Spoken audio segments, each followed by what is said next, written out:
الحمد لله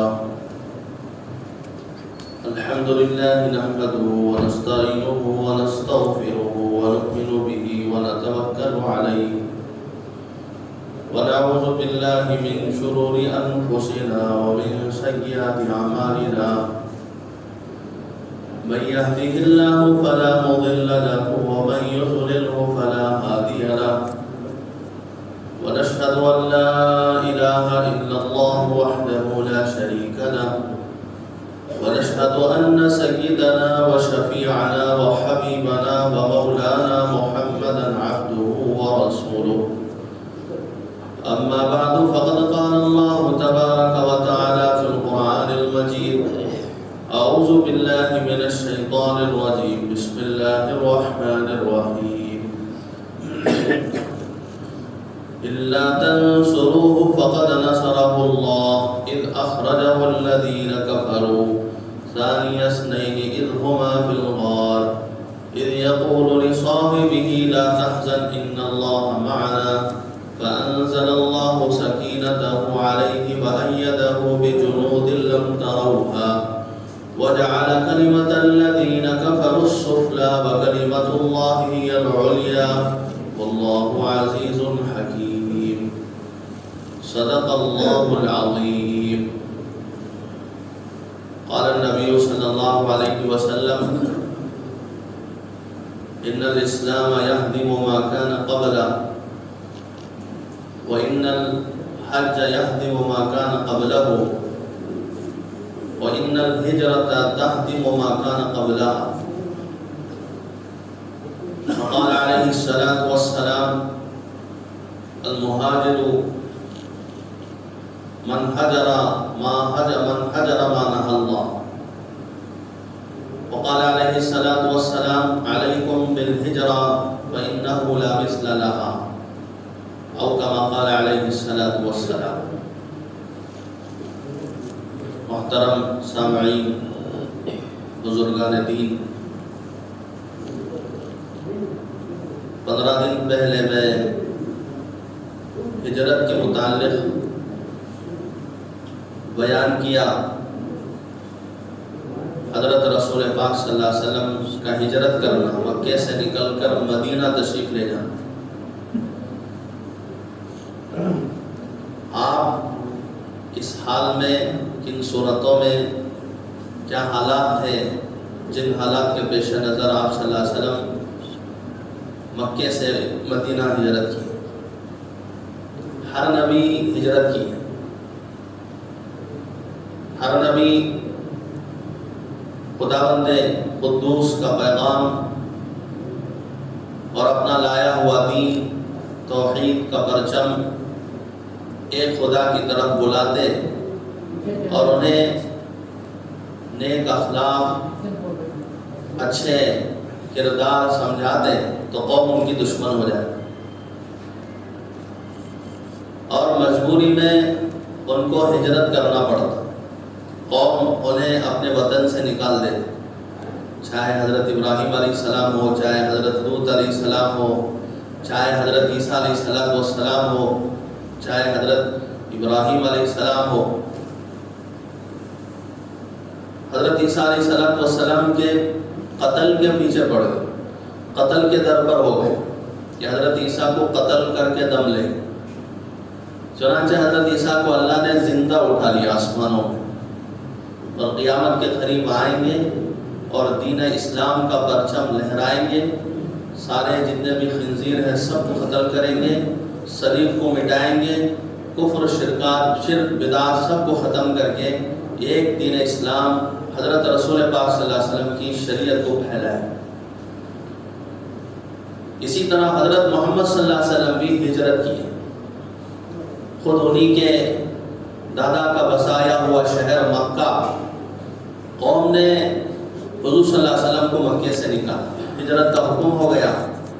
آپ صلی اللہ علیہ وسلم راتوں رات حضرت صدیق اکبر رضی اللہ تعالیٰ عنہ کے ساتھ ہجرت کی. ہجرت سے پہلے انصار مدینہ رسول پاک صلی اللہ علیہ وسلم کی خدمت میں آتے، مکہ مکرمہ آتے. مشرکین اس زمانے میں حج کو آتے تھے مدینے کے لوگ حج کو آتے تھے، اوس و خزرج جو دو قبیلے رہتے تھے مدینے کے اندر، وہ مکہ مکرمہ آتے اور جتنے بھی حج کے ارکان ہیں تمام کو انجام دیتے، اور آپ صلی اللہ علیہ وسلم مکے کی وادیوں میں، مینا میں، عرفات میں، مزدلفہ میں جا جا کر لوگوں کو قرآن سناتے، ایک اللہ کی طرف دعوت دیتے۔ چنانچہ خزرج کے 6 لوگ مدینے سے آئے تھے نبوت کے 11ویں سال میں، آپ صلی اللہ علیہ وسلم کو نبوت جس سن میں ملی اس کے 11ویں سال 6 لوگ مسلمان ہوئے بیعت عقبہ کی گھاٹی پر۔ آپ کا قرآن سن کر انہوں نے کہا کہ یہ سچا دین ہے، دین اسلام ہے۔ پھر انہوں نے کہا کہ ہم اگلے سال آئیں، چنانچہ اگلے سال تقریباً 12 یا 13 افراد آئے، 12-13 افراد بھی مشرف با اسلام ہوئے۔ پھر 13ویں سال بھی 70 کے قریب لوگ آئے، وہ بھی مسلمان بنے۔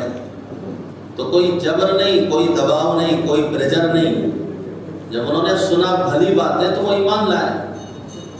نصیبین کے جنات حضرت رسول پاک صلی اللہ علیہ وسلم وادی النخلہ میں نماز پڑھ رہے تھے، عشاء کی نماز، وادی النخلہ میں عشاء کی نماز پڑھ رہے تھے، تو آپ صلی اللہ علیہ وسلم نماز میں قرآن پڑھ رہے تھے۔ عشاء کی نماز تھی یا تہجد کی نماز تھی یا فجر کی نماز تھی، جنات نے قرآن کو سن کر ایمان لایا۔ اب بتائیے جنات کو کس نے پریجر کیا کہ بھئی زبردستی تو مسلمان بن جاؤ؟ آج جو پھیلایا جا رہا ہے کہ اسلام تلوار کے زور سے پھیلا، اب یہاں کیوں نہیں بتاتے کہ جنات کی طاقت کا اندازہ ہے تمہیں؟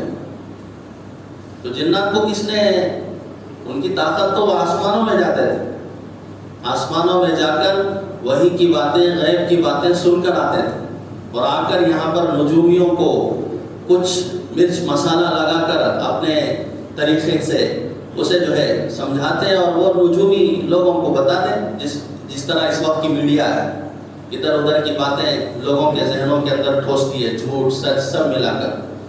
جھوٹ کم، سچ کم ہوتا ہے، جھوٹ زیادہ ہوتا ہے۔ تو اس زمانے کے نجومیوں کا حال بھی یہی تھا۔ لیکن حضور صلی اللہ علیہ وسلم کو جب نبوت ملی تو آسمانوں پر اللہ تبارک و تعالیٰ نے ان جنات کے لیے لاک ڈاؤن کر دی۔ وہ آتے تو شہاب ثاقب ستاروں کے ذریعے سے ان کی پٹائی ہوتی۔ اب جنات مجبور ہو گئے، جا نہیں سکے، آسمان کے سارے دروازے بند ہیں، کیا ہوا؟ تو یہ انہوں نے ساری دنیا کے اندر کون سی چیز واقع ہو گئی، کیا امر پیش آ گیا، اس کی تحقیق کے لیے پوری دنیا میں پھیل گئے۔ تو کچھ افراد نصیبین ایک علاقہ ہے، وہاں کے جنات حضور صلی اللہ علیہ وسلم کی خدمت میں آئے اور دیکھا کہ حضور صلی اللہ علیہ وسلم نماز پڑھ رہے تھے اور نماز میں قرآن پڑھ رہے تھے، تو ان جنات نے ایمان لایا، اسلام لایا، اور یہ کہا انا سمعنا قرآنا عجبا، ہم نے ایک عجیب غریب ہم نے قرآن پاک کو سنا ہے، اللہ کے کلام کو سنا ہے، فآمنا بھی، ہم ایمان لاتے ہیں اس قرآن پر، اللہ کے نبی پر۔ تو ان جنات کو کس نے جبر کیا؟ تلوار کی نوک سے کیا حضور صلی اللہ علیہ وسلم نے انہیں مسلمان بنایا؟ لکھا ہے کہ تقریباً 8 یا 10 مرتبہ جنات کا وفد حضور کی خدمت میں آئے اور آپ صلی اللہ علیہ وسلم کے پاس اپنے جھگڑے لاتے تھے، اور آپ صلی اللہ علیہ وسلم ان کے جھگڑے دور کرتے، ان میں صلح کرتے۔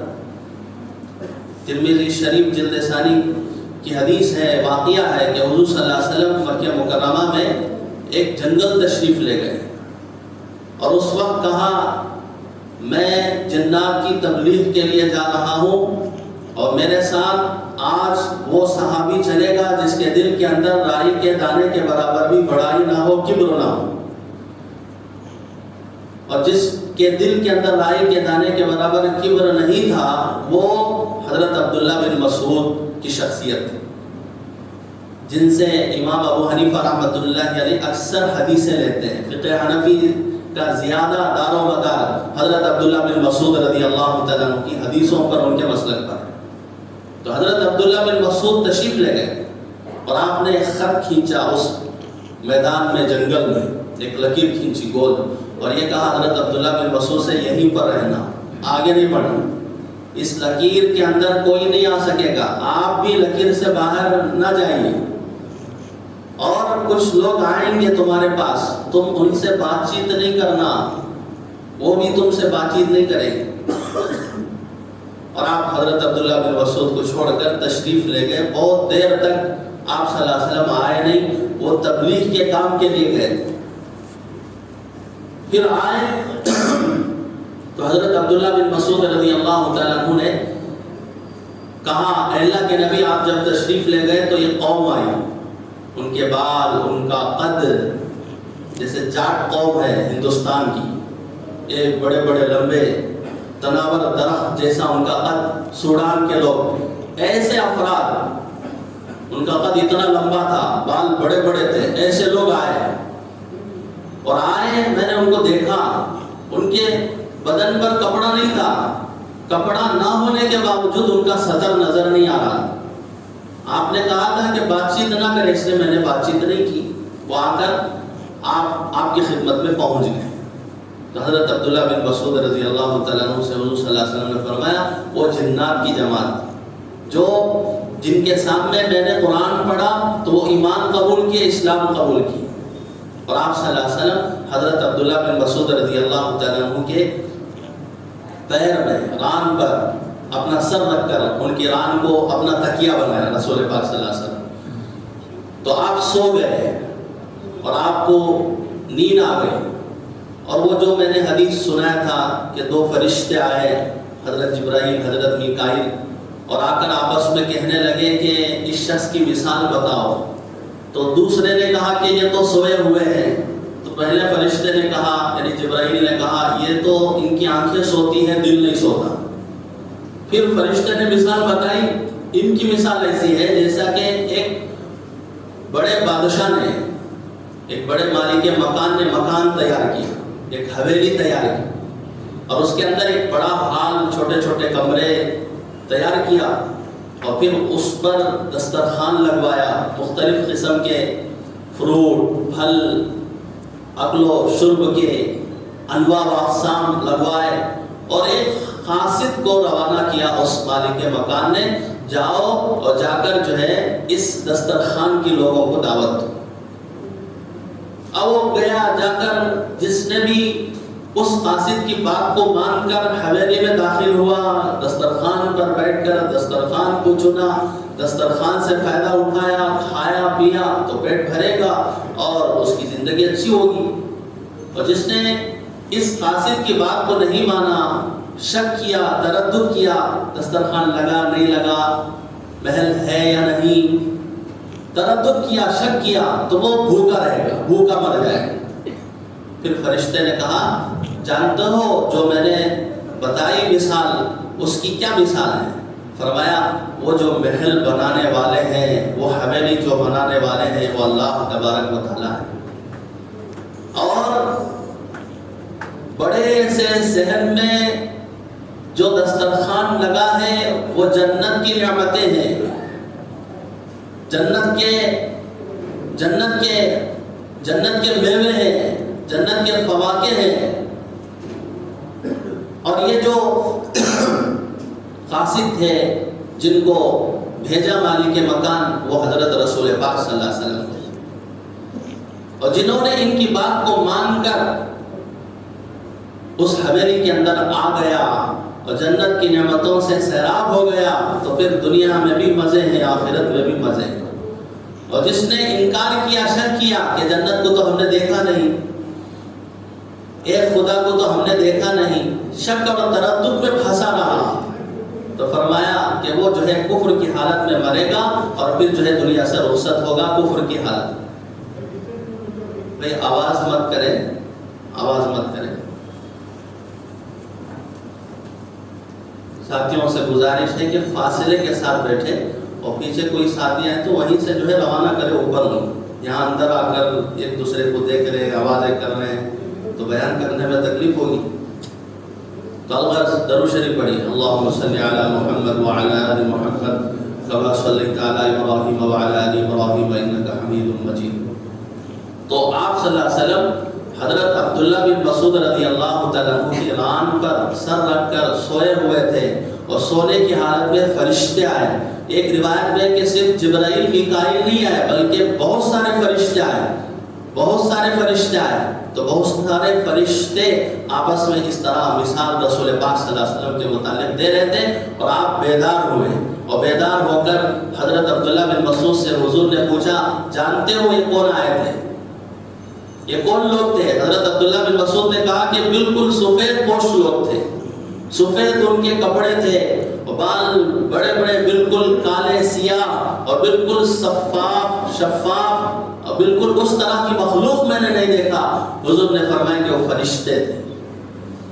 اور جو کچھ انہوں نے میرے متعلق مثال دی ہے ان تمام کو میں سنا.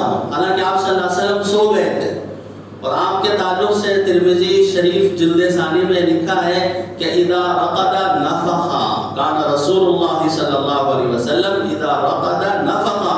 آپ صلی اللہ علیہ وسلم سوتے تو غراٹے بھی آپ کی زبان سے نکلے. سونے والے کے غراٹے ہوتے نا, اور ہمارا حال یہ ہے کہ دن میں غلاٹے ہیں, رات میں غراٹے ہیں. سوئے تو غراٹے, اٹھے تو غلاٹے. آپ صلی اللہ علیہ وسلم چپ رہتے تھے, بغیر کسی حاجت کے بات نہیں کرتے تھے. آپ سوتے تو غراٹے بھی مارتے, لیکن ویسے نہیں جیسے ہم مارتے ہیں جس کی وجہ سے دوسروں کو تکلیف ہوتی. تو آپ غراٹے بھی لیے ہیں. اس حال میں حضرت رسول پاک صلی اللہ علیہ وسلم کہہ رہے ہیں کہ جو فرشتے آئے تھے میرے متعلق جو مثال دیے ہیں ان تمام کو میں نے سنا, اس لیے کہ میری آنکھیں سوتی ہیں, دل نہیں سوتا. تو بزرگوں دوستوں, حضور صلی اللہ علیہ وسلم فکر مند تھے کہ انسان بھی ہدایت پر آ جائے, جنات بھی ہدایت پر آ جائے. ایک دو مرتبہ کا واقعہ نہیں بلکہ 8 9 10 مرتبہ کا واقعہ ہے کہ جنات آپ کی خدمت میں آئے ہیں, مسلمان بنے ہیں, اسلام قبول کیے ہیں, اور پھر ان کے آپسی جو جھگڑے تھے ان جھگڑوں کو ختم کرنے, صلح کرنے آپ صلی اللہ علیہ وسلم بنفس نفیس کو تشریف لے جاتے ہیں. تو آپ مکہ مکرمہ سے نکلے ہیں رسول پاک صلی اللہ علیہ وسلم حضرت صدیق اکبر رضی اللہ تعالیٰ عنہ کے ہمراہ, اور ادھر مدینے کے اندر ماحول بن چکا تھا, اسلام کا ماحول بن چکا تھا. مدینے کے اندر 2 قبیلے تھے, اوس و خزرج. دونوں میں آپس میں لڑائیاں تھیں, دونوں آپس میں مد مقابل کھڑے رہتے تھے. خزرج اوس قبیلے جو اوس ہے جو مشرک ہیں, خزرج بھی مشرک تھے, بت پرست تھے. اور جو قبیلہ تھا وہ یہودیوں کو چاہتا تھا, یہودیوں سے ان کی دوستی تھی, یہودیوں سے ان کی دوستی تھی. اور خزرج چاہتا تھا کہ مکہ مکرمہ کے لوگ ہمارا ساتھ دیں, اس لیے بار بار ان کا مکہ مکرمہ میں آنا جانا رہتا تھا. اور وہ آنے جانے میں رسول پاک صلی اللہ علیہ وسلم کے ہاتھ وہ لگے, اور پھر پہلے سال 6 آدمی مسلمان بنے, دوسرے سال 12 آدمی, تیسرے سال فرمایا کہ 70 یا 60 لوگ جو ہے ماشاءاللہ مسلمان بنے. جب وہاں تعداد بڑھتی گئی تو انہوں نے کہا کہ اے اللہ کے نبی, ہمارے ہاں ایک معلم کو بھیجیے, ایک دین کی موٹی موٹی باتیں بتانے والا, قرآن سمجھانے والا, قرآن پڑھنے والا, اس شخص کو بھیجیے. حضرت رسول پاک صلی اللہ علیہ وسلم نے مصعب بن عمیر, کیسے صحابی مصعب بن عمیر, ان کو پرنس آف مکہ کہا جاتا. اسلام لانے سے پہلے ان کی حالت یہ تھی کہ ہر دن ایک جوڑا بدلتے تھے اور ہندوستان کا عود عطر لگاتے تھے. کیا ان کے ناز و نخرے, کیا ان کے بال, کیا ان کے چلنے کا انداز, کیا ان کی گفتگو. مکے کے نوجوان ان کا فالو کرتے تھے, بہت سارے ان کے فالوورز تھے مکے میں. جوانی دیوانی ہوتی ہے. جب اسلام قبول کیے تو ان کے والدین نے مصعب بن عمیر کو نکال دیا. 1 2 چادر پھٹی پرانی چادر, پیمن شدہ چادر پہنے ہوئے رہتے تھے. اسلام کے لیے سب کچھ برداشت کیا. ناز و نخرے کیا تھے اسلام سے پہلے, لیکن اسلام لانے کے بعد وہ سب کچھ چھوڑ دیا اللہ کے لیے. حضرت مصعب بن عمیر رضی اللہ تعالیٰ عنہ کو رسول پاک صلی اللہ علیہ وسلم نے مدینہ روانہ کیا, اور اسعد بن زرارہ کے گھر, اسعد بن زرارہ کے گھر حضرت مصعب بن عمیر تشریف فرماتے ہیں. اور اسعد جو ہے وہ حضرت حضرت مصعب بن عمیر رضی اللہ تعالیٰ عنہ کو مختلف سرداروں سے ملاقات کرانے کے لیے لے جاتے تھے مدینے میں. چنانچہ 3 قسم کے سردار تھے. اسعد بن زرارہ یہ بھی سردار تھے, مسلمان ہوئے تھے, اور سعد بن معاذ یہ بھی بعد میں چل کر مسلمان بنے, اور ایک تھے اسید بن حضیر. یہ 3 ساتھی تھے, 3 سردار تھے. زمانے جاہلیت میں کفر و شرک میں مبتلا تھے. اللہ نے ان کے ذریعے سے دین اسلام کا کام لیا اور یہ مسلمان بنے, بعد میں چل کر حضرت مصعب بن عمیر کی محنت پر. تو اسعد بن زرارہ کے گھر رہنے لگے حضرت مصعب بن عمیر. اب سعد بن معاذ نے اسید بن حضیر کو روانہ کیا اسعد بن زرارہ کے پاس, اس لیے کہ سعد بن معاذ کے خالہ زاد بھائی تھے اسعد بن زرارہ, اس لیے وہ جانا پسند نہیں کر رہے تھے. اس لیے اسید بن حضیر کو روانہ کیا, جاؤ تم جا کر جو ہے وہ جو مخری آیا ہے, وہ جو معلم آیا ہے, مسلمان جو آیا ہے, وہ جو بدین آیا ہے, اسے نکالو. جیسے اس وقت NRC CAA یہ جو کچھ ہے وہ پہلے سے چلا رہا ہے, صرف نکالنے کی بات کرتے ہیں. نکالنے والے خود نکل گئے, اللہ ان کو خود نکال دیتے ہیں. ڈرنا نہیں, گھبرانا نہیں. تو اسید بن حضیر آئے تھے مصعب بن عمیر کو مدینے سے نکالنے کے لیے. اب جب آئے بہت غصے میں آئے, چہرہ سرخ تھا. تو حضرت مصعب بن عمیر ان کو سمجھایا, بیٹھو ہم قرآن سنائیں گے, ہم جو ہے دین اسلام کی بنیادی باتیں کریں, اگر تمہیں پسند ہو تو قبول کر لو, نہیں پسند ہے تو چھوڑ دو, ہم چلے جائیں گے. جب اسلام کی خوبیاں, اسلام کی باتیں, قرآن جب سنا, اسید بن حضیر مسلمان ہوئے. آئے تھے نکالنے کے لیے, خود گرفتار ہو گئے. اللہ نے ہدایت کی دولت سے نواز دیا. چنانچہ جب اسید بن حضیر سعد بن معاذ کے پاس گئے تو سعد بن معاذ دیکھ کر سمجھ گئے کہ ان کا چہرہ بدلا نظر آ رہا ہے. نور اسلام کا چہرے میں, مسلمان کے چہرے سے آپ اندازہ لگا سکتے ہیں کہ مسلمان ہے. چہرے کے اندر ایمان کا نور ہوتا ہے, ایمان کی بشاشت ہوتی ہے, نماز کا نور, قرآن کا نور, یہ ہوتا ہے. باوجود یہ کہ سعد بن معاذ کافر ہیں, مشرک تھے, لیکن وہ سمجھ گئے کہ اسید بن حضیر کی دال میں کالا ہے, کچھ دال میں کالا لگتا ہے. اب جب یہ آئے تو اسید بن حضیر نے کہا سعد بن معاذ سے کہ دیکھو بھائی, وہ بھلی باتوں کا حکم دے رہے ہیں, ایک سچا مذہب ہے, ایک سچا دین ہے, تم بھی سنو, اگر بات سمجھ میں آئے تو قبول کرو ورنہ ریجیکٹ کرو. چنانچہ سعد بن معاذ تشریف لے گئے, انہوں نے بھی قرآن کو سنا. اس زمانے کے کافر مشرک قرآن سن کر ایمان لاتے تھے. آج ہم پیدائشی مسلمان ہیں, ہمارے آبا و اجداد مسلمان ہیں, لیکن قرآن کی ایک آیت کا ترجمہ ہمیں معلوم. سمجھنے کے لیے وقت کہاں ہے ہمارے پاس؟ اخبار کے لیے تو وقت ہے, نیٹ کے لیے وقت ہے, فیس بک کے لیے وقت ہے, واٹس ایپ کے لیے وقت ہے, ٹویٹر کے لیے وقت ہے. نہیں ہے وقت تو قرآن پڑھنے کے لیے نہیں ہے, قرآن سمجھنے کے لیے نہیں. آج کل کے نوجوان اور ہمارے مسلمانوں سے اس زمانے کے مشرک بہتر تھے, قرآن سمجھتے تھے. مصعب بن عمیر قرآن پڑھ کر سنایا تو سعد بن معاذ مسلمان ہوئے, اسید بن حضیر مسلمان ہوئے, اسعد بن زرارہ مسلمان ہوئے. یہ تینوں مدینے کے سردار قسم کے لوگ تھے, بڑے اونچے درجے کے لوگ. اس طرح حضرت مصعب بن عمیر رضی اللہ تعالیٰ عنہ ماحول بنا. سعد بن معاذ کیسے جوش و خروش تھا کہ مصعب بن عمیر کو مدینے سے نکال دیں گے. دیر ہے اندھیر نہیں, صبر کا پھل میٹھا ہوتا ہے. ہمیں اپنے دین اسلام پر, قرآن پر, ایمان پر یقین ہونا چاہیے.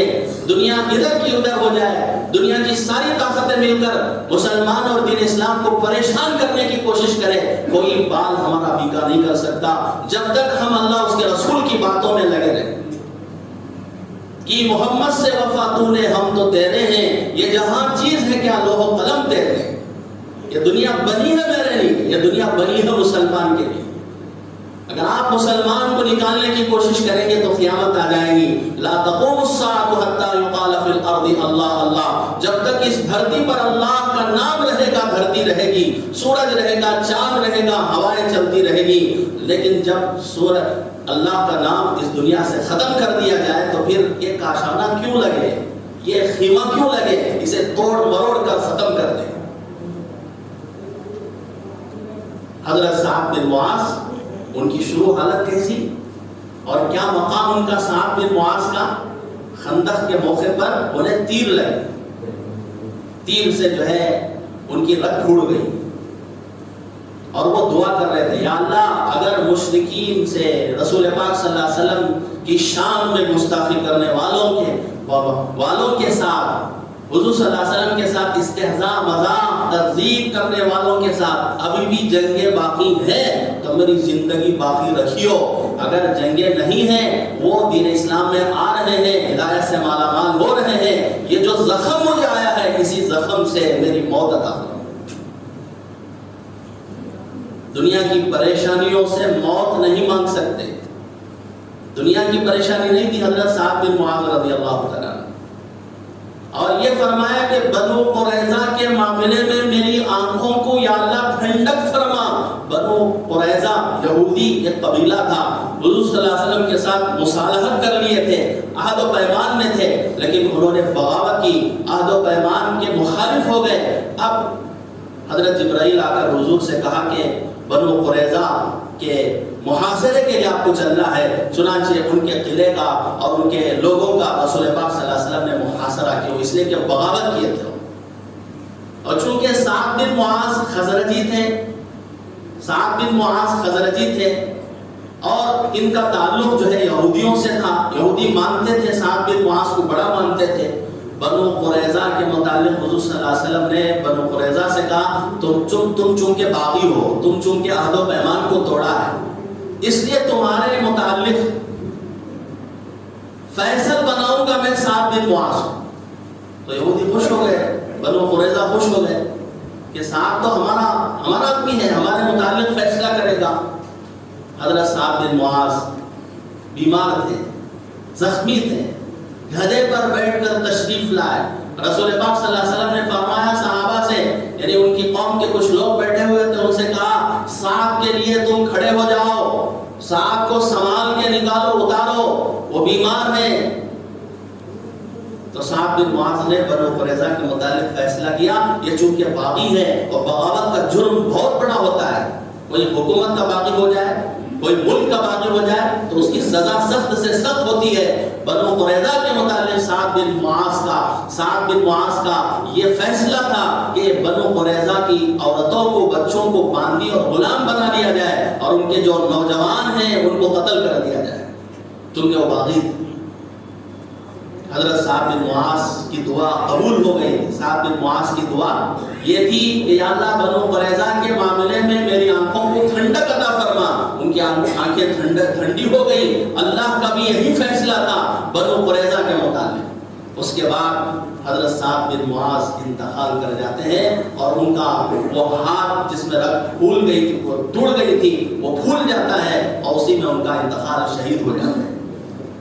اور چونکہ بنو قریظہ کے خلاف ان کا فیصلہ تھا اور ان کے جنازے میں سعد بن معاذ بڑے بھاری بھرکم جسم والے تھے، لیکن ان کا جنازہ بالکل ہلکا تھا، ان کا جنازہ بالکل ہلکا تھا۔ یہودی یہ تانا دینے لگے، دیکھو ہمارے خلاف اس نے فیصلہ کیا، اس لیے اس کا جنازہ ہلکا ہو گیا ہے، بھاری بدن والا جنازہ ہلکا ہے۔ یہ استہزاء کرنے لگے، مذاق کرنے لگے۔ رسول پاک صلی اللہ علیہ وسلم نے فرمایا او بیوقوفو، سعد بن معاذ اتنا بڑا آدمی ہے، سعد بن معاذ اتنا بڑا آدمی ہے، ان کے انتقال پر رحمان کا عرش بھی جھومنے لگتا ہے۔ اور ان کے جنازے میں 70,000 فرشتے آئے ہیں، اور وہ فرشتے پہلی مرتبہ اس دھرتی پر، اس زمین پر آئے، اس سے پہلے کبھی نہیں آئے تھے۔ فرشتوں کے ہجوم کی وجہ سے حضور صلی اللہ علیہ وسلم ایڑیوں کے بل چلتے تھے، اتنی زیادہ کثرت کی فرشتوں کی جماعت کی کہ وہاں پر پیر رکھنے کے لیے بھی جگہ نہیں۔ آپ یوں اس طرح چل رہے تھے جنازے میں، فرشتے اٹھا کر جا رہے تھے سعد بن معاذ کے جنازے میں، اور آپ قبر کے اندر اترے۔ رسول پاک صلی اللہ علیہ وسلم سعد بن معاذ کی قبر پہ اترے اور اتر کر اللہ کے نبی نے دعا دی، اور یہ کہا اے لوگوں تم اپنے بھائی سعد بن معاذ کے لیے دعا کرو، سعد بن معاذ کے لیے دعا کرو، قبر کی تکلیف کم ہو جائے۔ قبر کی تکلیف سے سب کو گزرنا ہے۔ سعد بن معاذ اتنے بڑے آدمی اور آپ ان کے متعلق کہہ رہے ہیں کہ تم اپنے بھائی کے لیے دعا کرو۔ اللہ کے نبی نے فرمایا میں نے سعد کے لیے دعا کی، اللہ تعالیٰ نے قبر کے تکلیف سے اللہ تبارک و تعالیٰ نے سعد کو نجات عطا فرمائی۔ کوئی بچ نہیں سکتا، کوئی بچا نہیں سکتا۔ کیا سمجھ رکھا ہے کہ اللہ غفور الرحیم ہے، گناہ پر گناہ کرو چھوڑ دیں گے؟ ارے سعد بن معاذ کا کیا مرتبہ، کیا مقام قبر میں رکھا جا رہا ہے، رسول اللہ نے رکھا ہے، اور جن کے انتقال پر رحمان کا عرش جو ہے جھومنے لگتا ہے، اور پھر فرشتے ان کے جنازے میں شرکت کیے ہیں۔ ایسا آدمی، ایسی شخصیت کا حامل، اب رسول اللہ کہہ رہے ہیں کہ یہ دعا کے محتاج ہے، ان کے لیے دعا کرو۔ ہم کون سے کھیت کے مولی ہیں؟ کون سے نیک اعمال ہیں جس کی بنیاد پر ہم نجات پالیں؟ کس فکر میں ہیں؟ غفلت سے نکلے ہم، اللہ سے توبہ کریں، استغفار کریں، اللہ کو منوائیں۔ یہ سارے حالات یہ ہمارے گناہوں کا نتیجہ ہے۔ کبھی لاک ڈاؤن، کبھی ان لاک، پھر آ گیا ہو، کسی نے لکھا ہے واٹس ایپ میں کہ لاک ڈاؤن کا چاند نظر آ گیا، مبارک ہو۔ یہ ہنسی مذاق کی باتیں نہیں ہیں یہاں پر، یہاں ڈرنے کی بات ہے، خوف کرنے کی بات ہے۔ جب تک اللہ سے رجوع نہیں ہوں گے اس وقت تک حالات ہمارے ٹھیک نہیں ہوں گے۔ ان عدتم عدنا، اگر پھر تم شرارت کرو گے تو پھر ہم عذاب لائیں گے۔ ابھی ابھی تجارت سنبھل رہی تھی، ابھی ابھی کچھ کاروبار جم رہا تھا، پھر دوبارہ حالات آ گئے۔ دنیا والے نام رہے کہ ہم فائٹ کریں گے کرونا سے، ہم فائٹ کریں گے اومیکرون سے، تم فائٹ کرتے رہ جاؤ، ہم فائٹ نہیں کریں گے، ہم اپنے گناہوں سے فائٹ کریں گے، ہم اپنے گناہوں سے فائٹ کریں گے، ہم اپنے خدا کو خوش کریں گے۔ حالات بنانے والے وہ ہیں، نیک اعمال پر حالات اچھے بنیں گے، برے اعمال پر حالات بگڑیں گے۔ وہی رفتار بیڑنگی جو پہلے سے تھی وہ اب بھی ہے۔ فجر کی نماز میں کتنے لوگ آتے ہیں؟ کیا ہمارے بھائی کو ہم نے مرتے ہوئے نہیں دیکھا کرونا میں؟ کیسا بھیانک منظر تھا، صبح میں خبر، شام میں خبر، دوپہر میں خبر، قبرستان میں لائن لگی ہوئی تھی، جنازے تدفین کرنے کے لیے وقت لیا جا رہا تھا، ایک کے بعد دیگرے، ایک کے بعد دیگرے، یہ لمبی لائن مردوں کی۔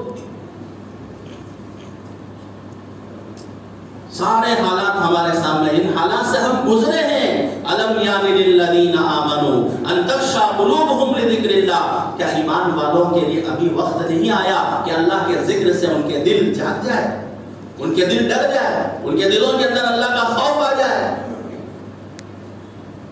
فضیل بن عیاض ڈاکو تھے، ڈاکو چوری کرتے تھے، ایسی ویسی چوری نہیں، بتا کر آتے تھے فلاں تاریخ میں فلاں گھر میں ہم چوری کرنے والے ہیں، ڈاکہ زنی کرنے والے ہیں، رات کا موقع ہے، گھر میں چرانے کے لیے آئے، گھر کے اندر سے آواز آ رہی ہے الم یأن للذین آمنوا ان تخشع قلوبهم لذکر اللہ، کیا ایمان والوں کے لیے ابھی وقت نہیں آیا کہ ان کے دل ڈر جائے اللہ کے خوف سے؟